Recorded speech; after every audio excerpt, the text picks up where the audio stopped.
Media మిత్రులకు నమస్కారం. Electronic మరియు ప్రింట్ మీడియా మిత్రులకు అందరికీ కూడా నమస్కారం.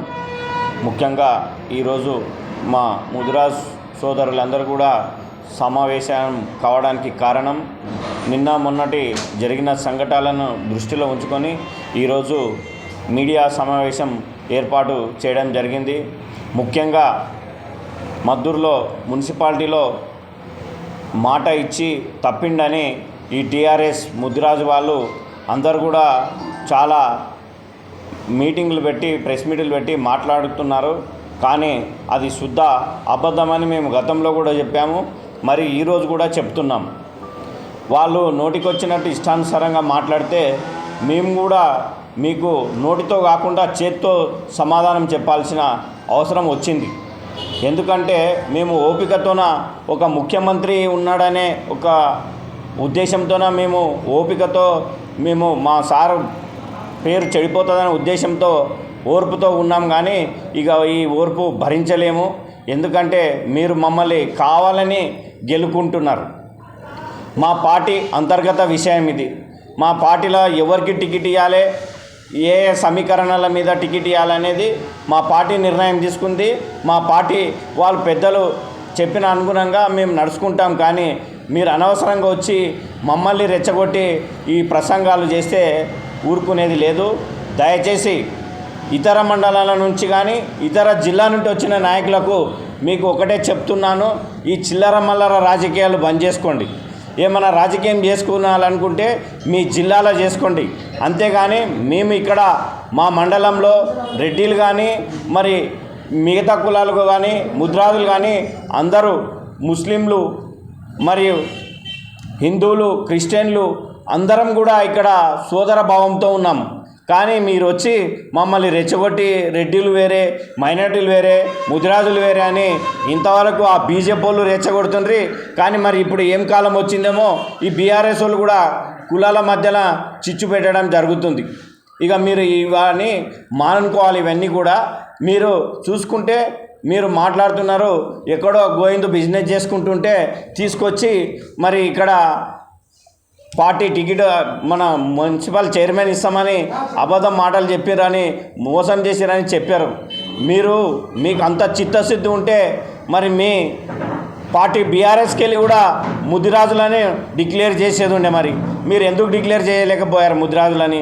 మరి మీరు ఒక వ్యాపారస్తుని, సభ్యత్వం లేని వ్యాపారస్తుని తెచ్చి వ్యాపారం చెడగొట్టి ఈరోజు మీరు ఆయనని చైర్మన్గా ప్రకటించి ఆయనతో పైసలు దండుకొని వెళ్ళిన ఘనత మీ పార్టీ నాయకుంది. కానీ మా పార్టీ వాళ్ళు, మా తిరుపతి రెడ్డి కానీ మా రేవంత్ రెడ్డి కానీ ఎవరికి కూడా ఎలాంటి నష్టం చేయలేదు. వాళ్ళు గతంలో 2009 నుంచి కూడా ఇక్కడ రాజకీయాలు చేస్తున్నారు. ఏ ఒక్క రోజు కూడా ఇక్కడ కార్యకర్తల నుంచి కానీ నాయకుల నుంచి కానీ ఏ ఒక్క రూపాయి కూడా ఆశించలేదు. వాళ్ళు అవసరమైతే వాళ్ళ శక్తి మేరకు మాకందరికీ కూడా సాయం చేసిండ్రు. హాస్పిటళ్ళకు కానీ గుడిలకు కానీ బడిలకు కానీ ఏదున్నా కూడా మాకు సాయం చేసిర్రు తప్ప. కానీ మీలాక చిల్లరగాలలాక వాంతోన ₹1,00,000 అప్పు, వీంతోన ₹1,00,00,000 అప్పులు తీసుకొని ఎగొట్టే బాపతి మా రేవంత్ రెడ్డిది కానీ మా తిరుపతి రెడ్డిది కాదు. ఎవరిని కూడా మోసం చేయలేదు. ఇక్కడనే ఉన్నాడు మా మిత్రుడు గోవిందు. మరి మా తిరుపతి రెడ్డి సార్ మాట ఇచ్చిర్రా, మా రేవంత్ రెడ్డి మాట ఇచ్చినరా, మరి మేము మాట ఇచ్చినామా, ఎవరు మాట ఇచ్చిరా అనేది మీరు కూడా అడిగితే తెలుస్తుంది. వాళ్ళు కళ్ళబోలి మాటలు చెప్పి మేము మాట ఇచ్చిండ్రు, మాట తప్పిండ్రు, మా ముదిరాజులకు మోసం చేసినరని మాకు లేని నొప్పి మీకు ఎందుకు అవుతుంది? అసలు మా పార్టీ వ్యవహారం ఇది. మా పార్టీలో మేము ఎవరికన్నా ఇచ్చుకుంటాం, ఏమైనా చేసుకుంటాం. కొన్ని సందర్భాల కొన్ని ఈక్వేషన్స్ వల్ల కొన్ని చేయాల్సి వస్తుంది. ఇక్కడ చైర్మన్ ఎవరైతే చేసినామో ఆ చైర్మన్కి ప్రపోజ్ చేసిందే బంగారు గోయిందు. మరి మా ఈక్వేషన్స్ మాకుంటాయి. మీరు చెప్పినట్లుగానో ఎవరు చెప్పినట్లుగానో ఇవ్వడానికి ఇక్కడ ఇదేమి దుకాణం కాదు, ఇది వేరే కాదు, ఇది రాజకీయ పార్టీ. కాబట్టి మా ఈక్వేషన్స్ ప్రకారము మా తిరుపతి రెడ్డి గారు టికెట్ ఇవ్వడం జరిగింది. అందులో మా ముదిరాజులకు కూడా పెద్దపీట వేసి ముదిరాజులకు బీఫామ్స్ ఇచ్చి ముగ్గురిని కూడా గెలిపించుకోవడం జరిగింది. కానీ మీరు చిల్లరమల్లరగా మాట్లాడి అందరినీ రెచ్చగొట్టేగా మాట్లాడితే మిమ్మల్ని భౌతికంగా దాడి చేసి మిమ్మల్ని మద్దూరులో కాలు పెట్టని ఇంకొకసారి గిట ఇట్లాంటి మాట్లాడితే నీవు తస్మాత్ జాగ్రత్త. మా జిల్లా వేరే జిల్లా వాడ వచ్చి మా జిల్లాలో అన్నీ రెచ్చగొడుతున్నావు. నీ జిల్లాలో నీ ఊర్లో ఒక సర్పంచ్ అభ్యర్థిని నిలబెట్టుకోనికి చేతగాలని సన్నాసి నీవు ఈరోజు మాట్లాడుతున్నావు. మా ముందర వచ్చి మా ఊళ్ళో వచ్చి మా మండలంలో వచ్చి చిచ్చు పెట్టే మాట్లాడుతున్నావు. నువ్వు ఇక జాగ్రత్త ఉండు. ఇక మాటలు మాట్లాడకు. ఇంతటితో ఈ ఇష్యూని క్లోజ్ చేయాలి. నువ్వు మళ్ళా వచ్చి గెలికినావంటే నీకు భౌతికంగా దెబ్బలు పడతాయని నేను ఈ మీడియా ముఖంగా హెచ్చరిస్తున్నాను. మీకు అందరికీ కూడా క్లియర్గా చెప్తున్నాము.